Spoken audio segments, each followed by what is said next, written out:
Hi friends, Pandian store serial next promo என்ன மாதிரியான twist ஆக்க போகுதுன்னு பார்க்கலாம். பாண்டியன் வழியில நடந்து போயிட்டு இருக்காங்க. அப்ப சக்திவேல் பிச்சைக்காரன் இப்படியெல்லாம் பண்ணிக்கிட்டு இருக்கான். என் தம்பிக்கு கொஞ்சம் கூட அறிவுன்றதே கிடையாது. நான் பல முறை சொல்லிட்டேன், இவன் கிட்ட போயிட்டு பொருளெல்லாம் மடிக்காதடா, ₹1 வழி இல்லைன்னு தெரியாதான்னு சொல்லி ஜாடையா பேசுறாங்க. இதை கேட்ட பாண்டியன், இங்க பாருடா, நான் இங்க நின்றுட்டு தானே இருக்கேன். எவ்வளவு தைரியம் இருந்தா நீ இப்படி பேசுவ? நான் இங்க இருக்கேன்னா தைரியமா நீ என்கிட்ட பேச வேண்டியதானே சொல்லிட்டு ரொம்பவே கோவப்பட்டு பேசிக்கிட்டு இருக்காங்க. உடனே பாண்டியன் கிட்ட சக்திவேல் என்னுடைய தம்பி சினிமாவுக்கு போயிருக்கான், கையில ₹1 கூட இல்லாத அனுப்பி வச்சிருக்கா. யாரு? உன் அப்பா வீட்டு சினிமா தேட்டரா?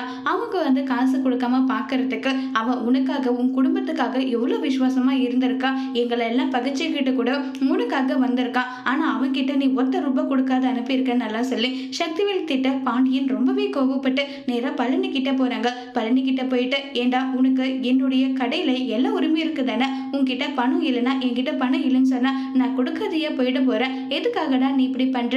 கண்டவங்க முன்னாடி எல்லாம் நான் அசிங்கப்பட்டு தலை குனிஞ்சு உன்னால நிக்கிறேன்னு சொல்லி பழனிய கண்டபடி திட்டிட்டு இருக்காங்க. இதை கேட்ட சுகன்யா, போதும் நிறுத்துங்கண்ணே, இதுக்கு மேல என் புருஷனை எல்லாரும் முன்னாடி திட்டுற வேலை வச்சுக்கிட்டீங்க, நடக்கிறதே வேற. ரொம்பவே கோவத்துல கண்டபடி பேசுறாங்க. இதை கேட்டு பழனி ரொம்பவே ஷாக் ஆகுறாங்க. அதோட இந்த பிரமவை முடிச்சிருக்காங்க.